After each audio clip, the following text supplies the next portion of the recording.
नमस्कार, स्वराज एक्सप्रेस में आप सभी का स्वागत है। बात छत्तीसगढ़ की में मैं हूं आपके साथ कविता पांडे और आज का हमारा मुद्दा है साय सरकार। जी हां, छत्तीसगढ़ में कैबिनेट को लेकर जारी सस्पेंस खत्म हो चुका है। आज राजभवन में साय कैबिनेट के 9 मंत्रियों ने शपथ ली। फिलहाल विभाग को लेकर अब सस्पेंस जो है बरकरार है। माना जा रहा है कि जल्द ही सभी मंत्रियों में विभाग का भी बंटवारा हो जाएगा। साय की सरकार पर देखिए खास रिपोर्ट और इसी पर खास मेहमानों के साथ आगे चर्चा करेंगे। छत्तीसगढ़ में बहुमत के साथ सरकार बनाने के बाद प्रदेश में मंत्रिमंडल को लेकर जारी सस्पेंस खत्म हो चुका है। साय कैबिनेट के 9 मंत्रियों ने आज शपथ लिया। राज्यपाल विश्वभूषण हरिचंदन ने सभी मंत्रियों को शपथ दिलाई। जिस तरह से साय कैबिनेट में मंत्रियों को जगह दी गई है, माना जा रहा है कि लोकसभा चुनाव को देखते हुए सभी वर्गों को साधने की पूरी कोशिश की गई है। साय कैबिनेट में संभागों के साथ ही हर वर्ग को साधने की पूरी कोशिश की गई है। साय कैबिनेट में कद्दावर नेता ब्रिज मोहन अग्रवाल, राम विचार नेताम केदार कश्यप, दयाल दास बघेल के साथ ही नए चेहरों में लखनलाल देवांगन, श्याम विहारी जायसवाल, ओपी चौधरी, लक्ष्मी राजवाड़े और टंकराम वर्मा को जगह मिली है। वर्गवार समीकरण को देखते हुए एक सामान्य, एक एससी, 5 ओबीसी, 2 एसटी वर्ग को जगह मिली है। वही मंत्रियों के शपथ ग्रहण के बाद मंत्री ब्रिज मोहन अग्रवाल ने कहा है कि हम छत्तीसगढ़ की जनता की इच्छा और आकांक्षाओं को पूरा करने का काम करेंगे, विकास को गति देंगे। बहुत बहुत धन्यवाद देता हूँ, आभार व्यक्त करता हूँ और उनको विश्वास दिलाता हूँ कि उन्होंने जो जिम्मेदारी दी है उसके ऊपर में, उनके विश्वास के ऊपर में हम खड़े उतरने की कोशिश करेंगे। और जो विकासशील छत्तीसगढ़ है, जिसका पिछले 5 सालों से विकास रुक गया था, उसको हम गति देंगे। गांव, गरीब, किसान, नौजवान, महिलाएं, बुजुर्ग, बच्चे, सबके विकास के लिए हम काम करेंगे। फिलहाल विधानसभा चुनाव के बाद एक लंबा इंतजार मंत्रिमंडल को लेकर करना पड़ा है। अब मंत्रिमंडल का इंतजार भी खत्म हो गया है।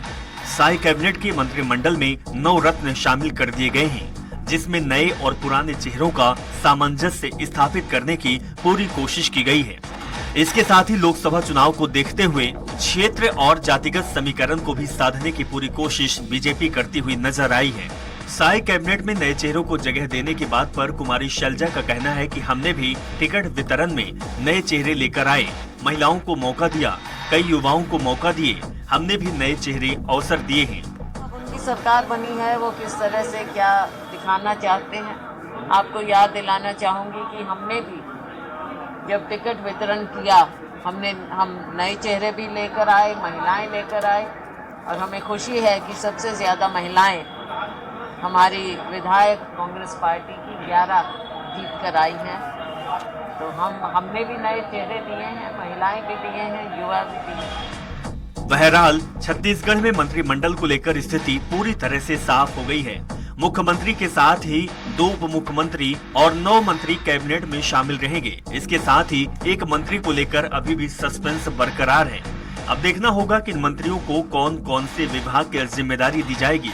साय की सरकार का लोकसभा चुनाव में कितना असर पड़ता है। स्वराज एक्सप्रेस के लिए रायपुर से दिलीप साहू की रिपोर्ट।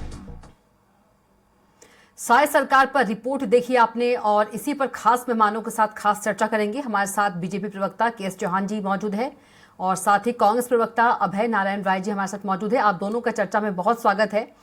सबसे पहले के.एस. चौहान जी के पास चलेंगे। के.एस. चौहान जी, मंत्रिमंडल का विस्तार तो हो गया, लेकिन अभी विभागों का बंटवारा नहीं हुआ है, उस पर सस्पेंस है।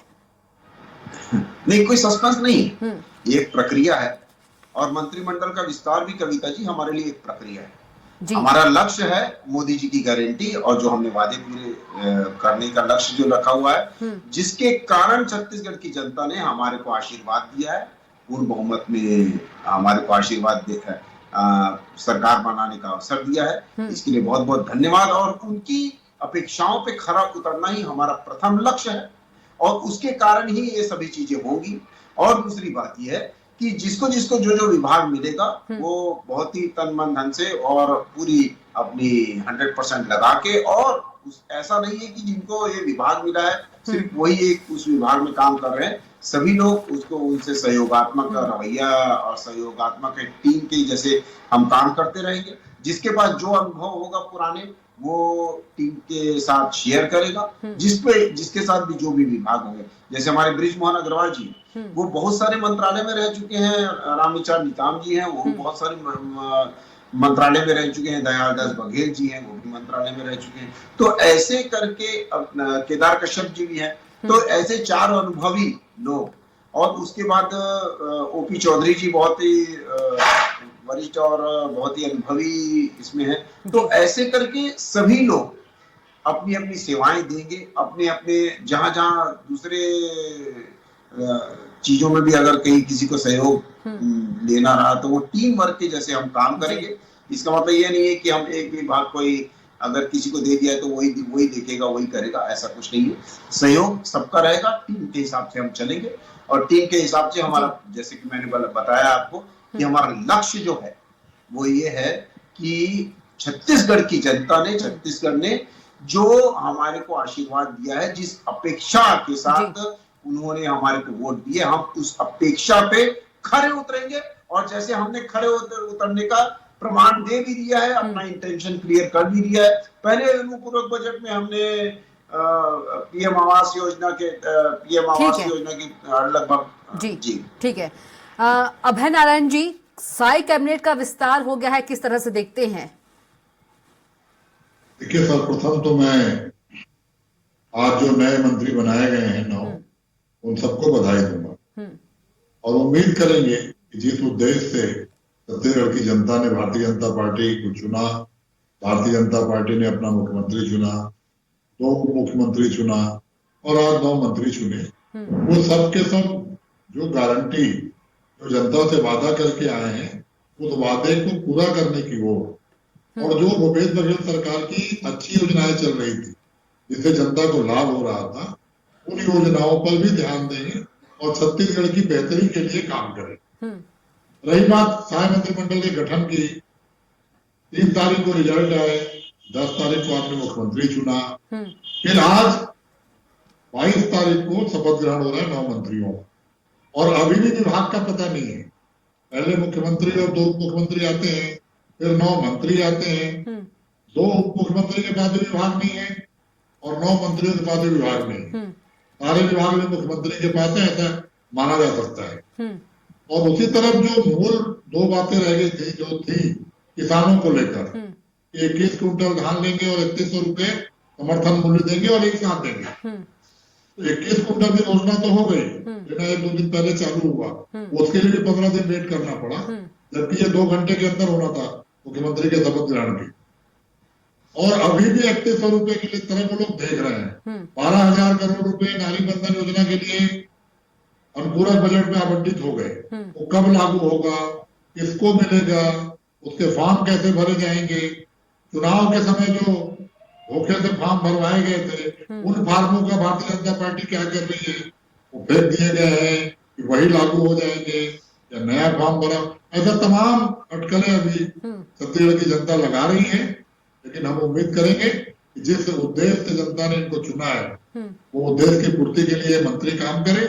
और एक अच्छी बात हुई है कि जिस तरह देश में पारदर्शक मंडल बन गया था, जिस तरह देश में जो हमारे बुजुर्ग नेता थे वो रिटायर कर दिए गए, अडवाणी जी हो, जोशी जी हो, उसी तरह की व्यवस्था छत्तीसगढ़ में भी कर दी गई। जो पूर्व मंत्री थे, 15-15 साल तक मंत्री थे, जिन सांसदों को, केंद्रीय मंत्री को विधायक चुनाव लड़वाया गया, वो विधायक चुनाव जीत गए, वो मंत्री बनने की आस लगाए बैठे थे, वो सबको मार्गदर्शक मंडल में डाल दिया गया है और नए चेहरों को मौका दिया गया है। 4 पुराने चेहरे और 5 नए चेहरे, और अगर हम दोनों डिप्टी सीएम बोले तो वो भी नए चेहरे हैं। मुख्यमंत्री जरूर कई बार के सांसद हैं, विधायक हैं, केंद्रीय मंत्री भी रहे, तो उनको अनुभवी कहा जा सकता है, लेकिन ये 5 और 2 7 लोग तो बिल्कुल नए हैं। तो अगर नए हैं तो काम सीखना है, और काम सीखने के लिए इनको मार्गदर्शन लेना पड़ेगा। ये जो मार्गदर्शक मंडल के नेता हैं, उनकी क्या उपयोगिता पार्टी करेगी, ये आने वाले दिनों में तय होगा। और ऐसा मालूम चला है हम सबको, अंदर खाने से खबर आ रही है कि जैसी नाम की घोषणा हुई, बहुत सारे वरिष्ठ नेता रायपुर छोड़ के अपने अपने कोप भवन में चले गए। चलिए ये भी सवाल पूछ लेते हैं, कितना सही है के.एस. चौहान जी जो अभय नारायण जी कह रहे हैं? देखिए, अभय नारायण जी की आवाज बहुत ज्यादा गूंज रही थी, तो बहुत ज्यादा क्लियर मेरे को कुछ समझ में तो आया नहीं, लेकिन अगर मुख्य बात आप पूछेंगी तो मैं उसका जवाब दे देता हूँ। अभय नारायण जी, एक बार फिर से आप नहीं, फिर से क्यों, एक दो वर्ड आप मेरे को बता दीजिए, मैं समझ जाऊंगा कि क्या। उनका कहना है जैसे ही मंत्री के नाम की घोषणा हुई वैसे ही जो नेता है जिनका नाम नहीं आया जी, उनका जिनका नाम नहीं आया मंत्री के लिए, वो जो नेता है वो नाराज चल रहे हैं। रायपुर छोड़ दिए हैं। रायपुर छोड़ दिए हैं, इनका कहना है अभय नारायण जी का। रायपुर छोड़ दिया है उन्होंने। बहुत ही हास्यास्पद बातें जो ये कर रहे हैं। एक्चुअली अब वो क्या करेंगे, जिस परिस्थिति में, जिस संस्कार में ये लोग हैं, उसी संस्कार के हिसाब से ही बात करेंगे। एक तरफ जैसे हमने सबने देखा कि 2018 में 4 लोगों ने मुख्यमंत्री की लड़ाइयां लड़ी थी। उसके बाद हमने देखा कि पूरे 5 साल ये लड़ाइयां चलती रही, 2.5 साल की लड़ाइयां चलती रही। उसके बाद मोहन मरकाम की लड़ाई चलती रही, और उसके बाद हारने के बाद आपने खुद देखा कि अपनी नहीं, केएस चौहान जी, इसमें कितना सच्चाई है कि नेता नाराज होकर रायपुर छोड़ दिया है? अरे ऐसे आपको किसी ने बयान दिया? अभय नारायण जी, एक दाम पता है आपको जिन नेताओं ने रायपुर छोड़ दिया है? नाम तो हमको पता है, तभी हमें बातें कह रहे हैं। तो नाम बता दीजिए। लेकिन चौहान को भी पता है। आप नाम बता दीजिए। अपने लोग तो छुपाएंगे ना अपने घर की बातें, आप बता दीजिए। 15 साल के मंत्री हमारा अग्रवाल मंत्री नहीं बनाए गए। आपकी आवाज थोड़ी धीरे आ रही है अभय जी। आवाज तो वहां से ठीक कराइए, यहाँ से तो ठीक है। 15 साल के जो मंत्री हैं, रहे हैं हमारा अग्रवाल जी, 15 साल मंत्री रहे मूरत जी, विधानसभा अध्यक्ष रहे धर्मलाल कौशिक जी, कहाँ है केएस चौहान जी? ये लोग स्वागत क्यों नहीं कर रहे हैं मंत्रिमंडल का? अच्छा, एक बात बताइए, अभी जो मंत्री बने उनके बयान दिखा रही है मीडिया, जो मंत्री नहीं बने हैं उनके बयान भी तो सामने आने चाहिए। स्वागत करते नजर आना चाहिए नौजवान साथियों का, युवा साथियों का। जी केएस चौहान जी, बोल दीजिए आप जी। मंत्री राजवाड़े जी जवाब ले लेते हैं अभय जी। अभय जी जवाब ले लेते हैं केएस चौहान जी से। लता उसेंडी दिखे, तमाम नाम गिना दिया। जी केएस चौहान जी बोलिए। देखिए आप मीडिया जिससे सवाल पूछेगा और उसका जो जवाब आएगा वो धन्यवाद की जैसे ही आएगा और शुभकामनाओं में आएगा। भारतीय जनता पार्टी कांग्रेस पार्टी की जैसी नहीं है कि चुनाव जीते या हारे। जय सिंह अग्रवाल कुछ और बोलते हैं, विनय जायसवाल कुछ और बोलते हैं, मोहन मरकाम कुछ और बोलते हैं, इनके प्रदेश अध्यक्ष कुछ और बोलते हैं और उसका साथ देते हैं भूपेश बघेल जी। उसके बाद नहीं, सुनिए, बीच में मत बोलिए। अभय सुन लेते हैं जवाब। आपने तो अपनी प्रभारी को नहीं छोड़ा, उसको बिकी हुई बोल दिया। अभय जी जवाब सुन लेते हैं। अभय नारायण जी जवाब सुन लेते हैं। जी केएस चौहान जी बोलिए। आपने अपनी प्रभारी को नहीं छोड़ा, उसको बिकी हुई बोल दिया और उसको हीरोइन बोल दिया। इसके जैसी मतलब निचले स्तर की राजनीति कांग्रेस पार्टी में ही हो सकती है। आपने और जो ऊपर वाले जो हैं, ऊपर वालों के पास ऐसा कुछ है ही नहीं कि वो अपने कंट्रोल कर सके। भूपेश बघेल इनको आंख दिखाते हैं, गहलोत इनको आंख दिखाते हैं, उधर से दिग्विजय और कमलनाथ इनको आंख दिखाते हैं, ऊपर से शीर्ष नेतृत्व को। तो शीर्ष नेतृत्व है कहाँ तुम्हारा? इसीलिए तो ये बातें होती है, इसीलिए तो ये बातें होती है। अरे सभी लोग तो छोड़ के जा रहे हैं, सभी लोग तो छोड़ के जा रहे हैं और सभी लोग मीडिया में आके बोल रहे हैं, मीडिया। अरे सुनिए, अरे आपके जैसे नहीं है, आपके जैसे केएस चौहान जी। अभय नारायण जी कह रहे हैं लता उसेंडी जी कहाँ हैं, राजेश मूरत जी कहाँ हैं, ये सभी रायपुर छोड़कर चले गए। मंत्रिमंडल के विस्तार को लेकर नाराजगी जाहिर की उन्होंने। सुनिए, लता उसेंडी जी हो ना हो, बाकी दूसरे विधायक भी नहीं आए, अपने क्षेत्र में अपना काम कर रहे थे। मैंने क्या बोलते हैं दूसरे विधायकों के भी फोटो देखे, पोस्ट देखे हैं और उनमें जो ये नाम ले रहे हैं उनका सोशल मीडिया अकाउंट उठा के देख लीजिए, उन्होंने बधाई दी है कि नहीं दी है, उनका ट्विटर अकाउंट उठा के देख लीजिए। आपके जैसे नहीं है। जब उप मुख्यमंत्री बना दिया गया था टीएस सिंहदेव जी को, दिल्ली में होते हुए भी मुख्यमंत्री ने उनको बधाई नहीं दी मिलके और ट्विटर में उनको बधाई दी। ये क्या तरीका है? अभय नारायण जी क्लियर हो गई बात।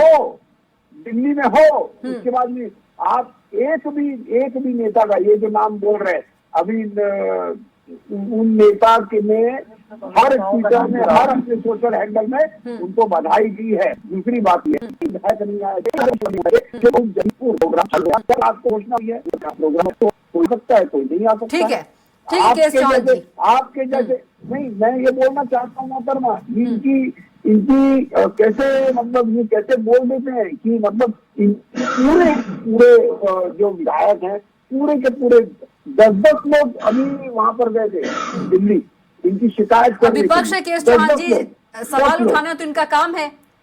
ठीक है, अभय जी क्लियर हो गया? अभय जी क्लियर जवाब मिल गया आपको? कविता जी अभी इन्होंने कांग्रेसी नेताओं के नाम गिनाए, आपने सवाल पूछा कि जो मंत्री नहीं बनाए गए हैं वो कहाँ हैं, उसका जवाब वो नहीं दे रहे हैं। अभी बहुत लंबी क्लियर जवाब नहीं मिला है। शिवराज सिंह चौहान 20 साल के मुख्यमंत्री मध्य प्रदेश के, जब उनका मुख्यमंत्री में नाम नहीं आया तो लोगों ने सवाल पूछा, मीडिया ने पूछा कि आप दिल्ली जाएंगे, उन्होंने कहा मैं मरना पसंद करूंगा लेकिन पद मांगने नहीं जाऊंगा। ये नाराजगी नहीं तो क्या है, ये कैसे बयान है? भारतीय जनता पार्टी के मुख्यमंत्री थे ना। इसलिए हम तो नए मंत्रियों का स्वागत कर रहे हैं, हम तो पहली बार के बनाए गए उन सभी युवा मंत्रियों का स्वागत कर रहे हैं, उम्मीद कर रहे हैं वो छत्तीसगढ़ के लिए काम करेंगे। तो क्या जो मार्गदर्शक मंडल में नेता डाल दिए गए, सुन लीजिए चौहान साहब, स्वागत कर रहे हैं क्या? सुन लीजिए चौहान जी, केएस चौहान जी, मार्गदर्शक मंडल में डाल दिए गए हैं, 15-15 साल के मंत्री रहे जब आज विधायक बने हैं। अभय नारायण जी, क्या लगता है कि अपने पसंद के जो विधायक है उनको मंत्रिमंडल में जगह दी गई है, कांग्रेस से कहना चाह रही है? देखिए, भारतीय जनता पार्टी प्रयोग करती रहती है। पहले आडवाणी और जोशी का युग था, भाजपा का युग था, अटल बिहारी वाजपेयी का युग था। भारतीय जनता पार्टी में अब सारे युग समाप्त हो गए हैं, अब मोदी और शाह का युग चल रहा है। आप देख रहे हैं टिकट वितरण मोदी साहब ने किया, गारंटी देने मोदी आए, मुख्यमंत्री का नाम तीनों प्रदेश में हाईकमान ने तय किया, कोई विधायक दल 1-to-1 नहीं लिया गया, कोई विधायक दल की बात नहीं की गई। मुख्यमंत्री के साथ 2-2 मुख्यमंत्री तीनों प्रदेश में। क्या झगड़ा था ऐसा, क्या बिखराव था कि आपको 2 मुख्यमंत्री बनाने पड़े, 2 मुख्यमंत्री की आवश्यकता क्यों पड़ी? ये नया प्रयोग किया। और अभी जब आपने मंत्री चयन किया तो न तो प्रदेश स्तर पे कोई बैठा, कोई राष्ट्रीय स्तर पे कोई बैठा, कोई जो मोदी और शाह तय करते हैं वो होता है।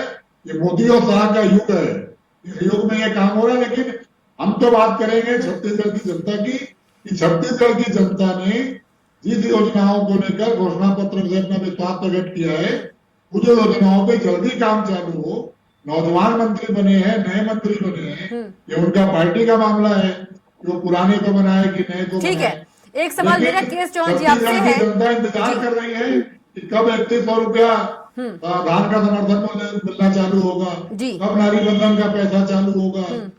वो फिर शराबबंदी का लोग छाती पीट के बात करते थे, इस प्रदेश में कब शराबबंदी लागू होगी। सभी सवालों को जवाब दे देती हूँ अभय जी, सभी सवालों को जवाब लूंगी। उससे पहले केएस चौहान जी, मेरा एक सवाल है कि जो 3 मंत्री हैं वो सरगुजा संभाग से आते हैं, वो सरगुजा संभाग से हैं, और विष्णु देसाई जी जो हैं वो खुद सरगुजा संभाग से हैं। इसको किस तरह से देखा जाए? देखिए, मंत्री होता है वो किसी संभाग का या किसी विशेष विधानसभा का नहीं होता है, मंत्री होता है पूरे प्रदेश का, वो कहीं से भी बन सकता है। और सभी 5 संभाग से हमने मंत्री भी दिए हैं, मुख्यमंत्री भी दिए हैं, उप मुख्यमंत्री भी दिए हैं, सभी लोग दिए हैं और सभी वर्गों से भी दिए हैं। लेकिन मेन बात यह है कि कोई भी कहीं से भी हो, किसी भी संभाग से हो, वो है छत्तीसगढ़ का, वो है छत्तीसगढ़िया, वो है छत्तीसगढ़ के लिए काम करने वाला। मेन है काम करने वाला। हमारे को अपने लक्ष्य के ऊपर ध्यान देना है, ये नहीं देखना है कि फलाने संभाग से है कि नहीं है। लेकिन एक बात मैं और बोलना चाहूंगा कि सरगुजा से भी अगर आते हैं या बिलासपुर से संभाग से आते हैं या किसी भी संभाग से आते हैं, वो करेंगे तो पूरे नहीं तो एक संभाग से 3 मंत्री, भटगांव, रामानुजगंज, मनेन्द्रगढ़ और खुद जो सीएम है वहीं से आते हैं। आप तो भूल रही हैं मोहतरमा कविता जी, ये तो संभाग है, ये तो इनके तो 4 मंत्री एक जिले से थे। ठीक है, इसी पर कुछ बोलना चाह रहे हैं अभय नारायण जी? केएस चौहान जी, वहीं से एक मुख्यमंत्री थे, 4 मंत्री थे, गुरु रुद्र कुमार, रविंद्र चौबे, मुख्यमंत्री जी और गृह मंत्री जी, ये चारों लोग दुर्ग जिले से थे। उसको क्या बोलेंगे आप? ये तो संभाग से है कार, लेकिन एक जिले से कुछ बोलना चाह रहे हैं इसी पर अभय नारायण जी? वो क्या है? अभय नारायण जी कुछ बोलना चाह रहे हैं? जी बोलिए अभय जी। कविता जी अभी आपने उल्लेख किया, तुष्टीकरण की राजनीति ये लोग करते हैं। सुन लेते हैं चौहान साहब, केएस चौहान जी सुन लेते हैं, अभय जी कुछ कह रहे हैं, जी कहिए। कविता जी अभी आपने उल्लेख किया कि सरगुजा से मुख्यमंत्री भी हैं और 3 मंत्री, और स्थिति ये है सरगुजा की, सरगुजा से क्यों है ये बताना चाह रहा हूं मैं आपको कि वहां कल 70,000 और क्या नहीं बोल रहे हैं। जो केएस चौहान जी सुन लीजिए, आपके कांग्रेस की जो हालत है। केएस चौहान जी सुन लीजिए, अब तो आपकी सरकार बन गई है ना। केएस चौहान जी सुन लीजिए। देश की हालत की चिंता करिए, कांग्रेस की चिंता मत करिए आप। सरगुजा से 75,000 पेड़ कर हफ्तों के जंगल में काटे गए, जहां से मुख्यमंत्री हैं, आदिवासी मुख्यमंत्री हैं, 3 लोग सरगुजा से मंत्री बनाए गए हैं, और पूरा का पूरा जंगल अडानी को सौंप दिया गया है। आदिवासी भाइयों को जो विरोध करने जा रहे थे उनको थाने में बैठा दिया गया, उनको जेल भेजने का काम कर रहे हैं। ये सरगुजा के 3 मंत्री और मुख्यमंत्री बनाए गए हैं कि हरदेव का 75,000 पेड़ कल काटे गए और 5 से 65,000 पेड़ आज काटे जा रहे हैं। ये जंगल की और वन की और आदिवासी क्षेत्रों की हालात चालू हो गए हैं। ये हम दो और हमारा जो इंजन की मिसाल है डबल इंजन की, वो अडानी के लिए काम करेगी, ये संकेत कल वहां मिल चुका है। तो हम तो अभी भी उम्मीद कर रहे हैं कि आदिवासी मुख्यमंत्री हैं, बहुत सीधे और अच्छे मुख्यमंत्री हैं, जरा हरदेव के जंगल तरफ भी दौरा कर ले कि वहां के आदिवासी नेताओं को कहाँ रखा गया है। ठीक है केएस चौहान जी, अभी भी एक मंत्री पर सस्पेंस जो है वो बरकरार है। सस्पेंस की बात नहीं है कविता जी, सस्पेंस की बात नहीं है। जैसे जैसे प्राथमिकता होती जाएगी, छत्तीसगढ़ के लिए जो प्राथमिकता है, छत्तीसगढ़ के लिए जो प्राथमिक के सेवाएं हैं वो पहले पूरी की जाएंगी, उसके बाद ये देखा जाएगा कि और कौन आएगा। दूसरी बात ये है कि अभी ये बोल रहे थे कि दौरा करने, अरे आपके 5 साल स्वास्थ्य मंत्री और पंचायत मंत्री टीएस सिंह जी रहे, सभी जिलों में तो जा नहीं पाए 5 साल में, और जब जाते थे तो आप हेलीकॉप्टर आपका चुरा लिया करते थे, बांट लिया करते थे, छीन लिया करते थे। वहाँ के कमिश्नर और कलेक्टर तो उनसे मिलने नहीं आया करते थे। उसके लिए छत्तीसगढ़ की जनता सफर करते रही, और आपके मुख्यमंत्री जिले में किरणपुर में साहू की हत्या हो जाती है, वहां तो जाते नहीं। चलिए ठीक है, समय का अभाव है, गृह मंत्री केएस चौहान जी डिबेट को ही रोकना होगा। बात करते हैं जी, आप दोनों का बहुत ही धन्यवाद चर्चा में शामिल होने के लिए। केएस चौहान जी आपका भी, अभय नारायण जी आपका भी। तो बात छत्तीसगढ़ की में इतना ही। आप देखते रहिए स्वराज एक्सप्रेस। नमस्कार।